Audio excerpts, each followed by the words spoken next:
Hi guys, welcome back to the channel. I wasn't sure if I should put this video on my personal channel, which by the way, if you haven't checked out yet, make sure you do. I will put the details in the description section of this video. And I wasn't sure about whether I should put it there because this is quite a personal challenge. I mean, it is a family challenge, but this moment I am the one facing it. But then I decided to put it on this channel because this video is going to be packed with information that is going to become very useful at some point for most of you, especially for those wanting to move to Italy or that recently have moved to Italy. It may not affect those people that just come to Italy for tourism, but for those that really want to have like a medium to long-term life here in Italy, for sure you're going to find this useful and informative. I already had my coffee today and it's going to get a little warmer, so I need to get some water before I start telling you everything about it.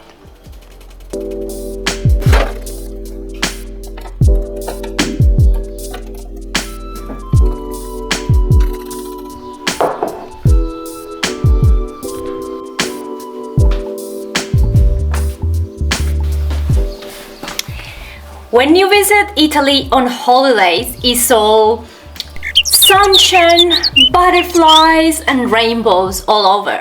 But when you start living here and building your life here, there are some challenges and some things that you're gonna have to go through, as insane as they may be. And one of those things is getting your driver's license. And to us, it seems a bit insane that we have to go through this process of getting our driver's license. And I know many people in the comment section are probably gonna be saying, of course, you go to a new country, you have to go by the rules, and that's besides the point. But is the logic of when someone has been driving 20, 30, 40 years or even longer than that, to have to go through a process where you're treated like a child and you have to start from zero.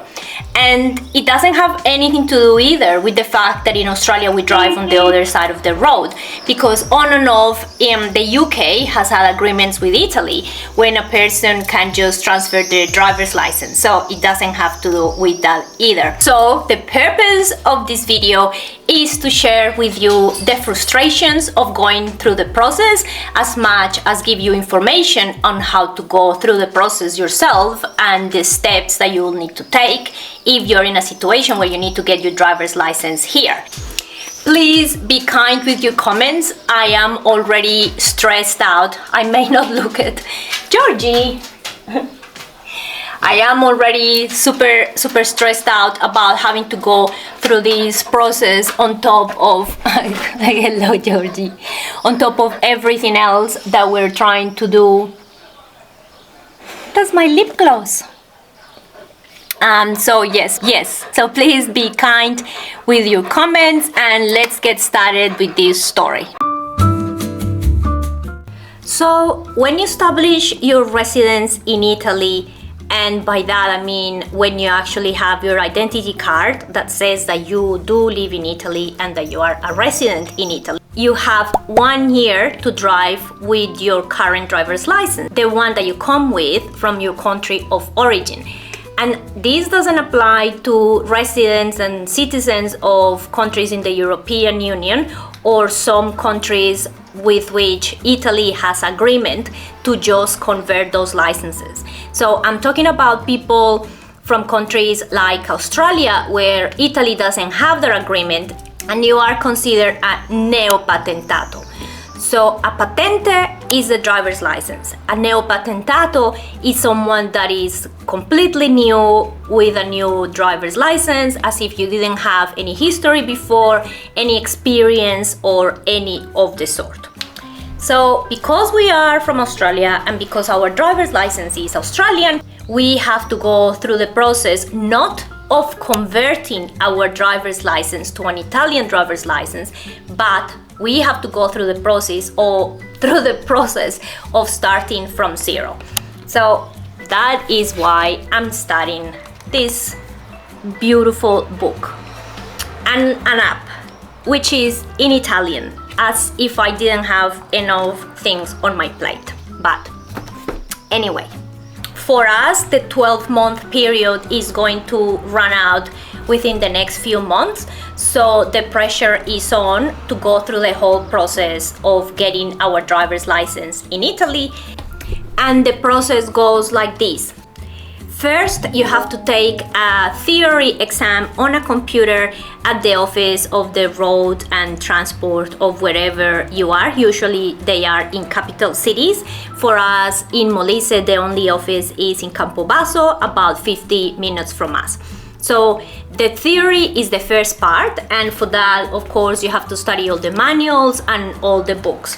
Now, with the theory, you have 30 questions in 20 minutes, and you can only miss on 3. So you can only fail 3 of those questions. You can take the test in Italian, in German, or French. Now, Spain is part of the European Union, and at some point I thought, okay, maybe I can take it in Spanish, but no, I have to take it in Italian.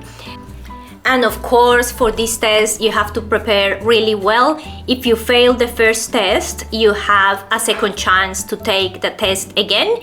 And if you fail that second test, you have to wait 30 days to be able to take another test. And this is what I mean that the pressure is on, because it's not only the content that you have to learn in a language that is not your own, but also the time frame in which you have to do it. Once you pass your theory test, you'll go to the next stage, which is doing some driving classes. So you won't be able to do the driving classes before you actually pass the test. As a minimum, you need to get 6 classes from a Scuola Guida, which is a driving school. And after those 6 driving lessons, which usually take about half an hour each, you can take the practice test with the people that you are doing the Scuola Guida with. Now, after you have passed your theory test, you have to wait 30 days at least to be able to take your driving test. So you hopefully, between the time that you have passed your theory test and the time that you're ready to take your driving test, you're going to have these 6 lessons so that you can make the best of your time. Prices for getting the driver's license varies from one Scuola Guida to the next. Usually it's between $800 to $1,000. That's what we have seen in different places by doing our research and asking other people. There are certain stages of the process that you could do yourself in regards to paperwork and getting the appointment and things like that to save a little bit of money, but it's entirely up to you whether you leave everything in the hands of the Scuola Guida or whether you want to save some money and do a few things yourself. So where am I at? I am in shock. I am scared. I am stressed. I think I'm gonna go crazy stage. I hope that's clear. So I am learning this book, and you will think, and many people will think, well, it's just road signs. They are international. They're the same all over the place. Actually, they're not. There are many signs that they have here in Italy that I didn't see in Australia, that I didn't see in Colombia. And it's not only that, like you could memorize a sign, and a lot of the time it's like common sense what a sign will mean, but there is kind of a theory to the sign, and that the sign or signal. Okay, let's put it out there, sign or signal. I'll put it here. I'm sure someone will correct me. There is a theory to it. And look, I'm not the most fluent person in Italian, but I did study Italian at uni for 1.5 years. And let me tell you that every few sentences I have to stop what I'm reading and go and translate a word so that the whole thing makes sense. So I've been studying for 2 full days right now, and I have a long way to go with this book.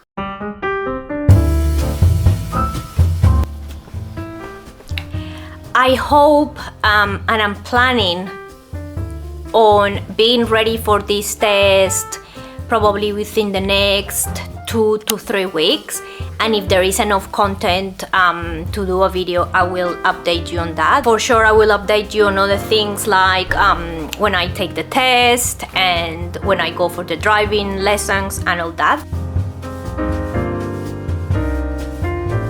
In Italy, there is actually a Facebook group called something like "Help, I need my Foglio Rosa."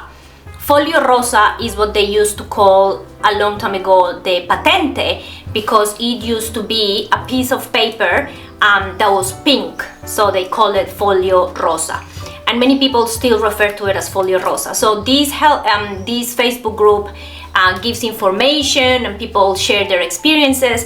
I went there once and I'm sure they will be great for a lot of people, but sometimes I feel like places like these could just overwhelm you. They could help you as much as they can make you feel overwhelmed with the personal experiences. So I'm just trying to go and face these. Georgie! So I'm just trying to go about this and face it the best way I can with the information I can get personally from the driving school and personal experience from other people. And I mentioned before that people from the European Union, they don't have to go through these things that we have to go through. And also those countries that Italy has agreements with, they're lucky enough to not have to go through just becoming a neopatentato, but actually just, what's the word? Conversione di patente. So certain countries just need to do the conversione di patente, or the conversion of your driver's license, because Italy has agreements with it. This is by no means a comprehensive list. It is an updated list as of, when did I get this? May 2023, I will say. But in saying that, for example, England is not part of this list as yet, but the government of Italy and the UK, or I don't know if it's precisely specifically England, that they're trying to get to an agreement so that they can be part of the list of countries that only need to convert the driver's license and not go through the whole process like we do. So the list of those countries that can just convert the patente and not having to go through this stressful process like we do are Albania, Algeria, Argentina, Brazil. Oh no, actually, I don't know what happened with the agreement of Brazil, because here it says that the Accordo was valid from 2018 to 2023, January 2023. So if you're Brazilian, please check on that. El Salvador, that's so random. Okay, no, sorry. It expired in 2021. So I'm gonna still read this list because this is what was given to us by one of the authorities of the like road authorities. Philippines, Japan, Israel. Okay, it seems like it was valid until 2018. Lebanon, Macedonia. Why do they even have it on the list? This says it expired in 1998. Morocco. Wait. Macedonia. Sorry, I just mistranslated this. And see what I mean? See why is it so time consuming and frustrating? No. Macedonia, the accord or the agreement started in 1998. Morocco, the agreement started in 1991. Moldova, Principato di Monaco. Ah, cool. This answers my question from before, my comment from before. Great Britain, Northern Ireland, Gibraltar. What is Gibraltar? Gibraltar? Okay, I'm gonna read this in Italian because I don't have actually my phone on me to translate this. Gibraltar, Bagliato di Guernsey. Never heard of that, I'm sorry. Isola di Man. Okay, island of Man. Bagliato di Jersey. So this agreement, they say, is valid for these countries or for these places, is valid from 30th of March 2023. Good on you, Brits. This is awesome. This is gonna save you so much, so many headaches. Korea, San Marino, of course. Serbia, no, I'm sorry, they're just saying Serbia on the list, but they say that the agreement expired scaduto in 2018. So check again. Sri Lanka, the agreement expired in 2022. Svizzera, which is Switzerland, the agreement is meant to expire on 2026. Taiwan, Tunisia, Turkey, Ukraine. Okay, in 2027 that agreement is going to expire. Uruguay expired in 2020. I don't know why it's part of the list if they have expired, but anyway, I guess if someone is interested in knowing a little bit more because you're from there, please do your research. Okay, now it says states, countries that can have a convertible driver's license, so only, sorry, I'm translating from the Italian, only from some categories of citizens, because citizens have categories, right? Canada, so only for diplomatic and consular personnel. Chile, only Chile, only for diplomatic personnel and their families. Lucky families. United States, only for diplomatic personnel and their families. Zambia, governativa e loro familiari. Okay, for people on government missions and their family.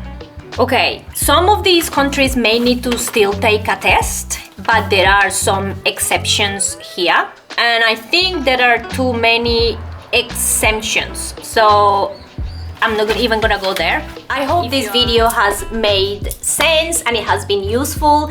I hope it helps you in your journey if eventually you're going to have to go through this, or if you're going through this, if you have done the conversion of your patente, or if you have had the experience that I'm going through. Please write in the comments how it went, any tips that you could give us. Please try to be positive.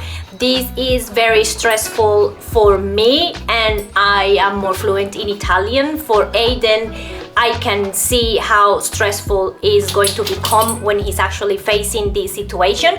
We decided that I'm going to do it first, even if for a while I am the only one that has the driving license here, because just for both of us to do it, we're too busy. We can't really put just everything aside and get studying for many days. So we decided I'm gonna do it first, and then hopefully I can give Aiden some tips and some ideas and have a nice organized booklet with translation that can be helpful for him.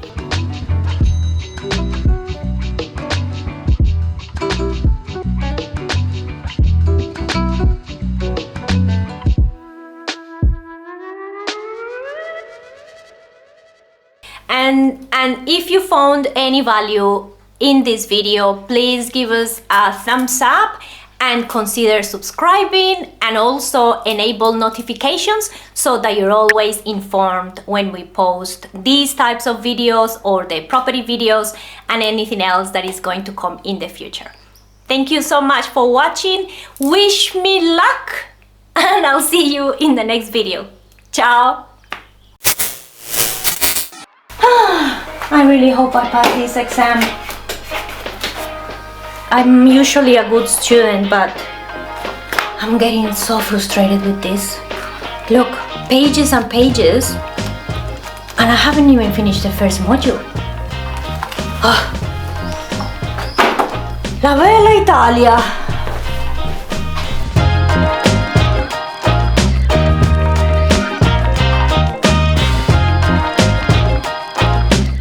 Please consider watching this video. I'm sure you'll find it entertaining and informative. Please remember to like, comment and subscribe, and we'll see you next time. Ciao!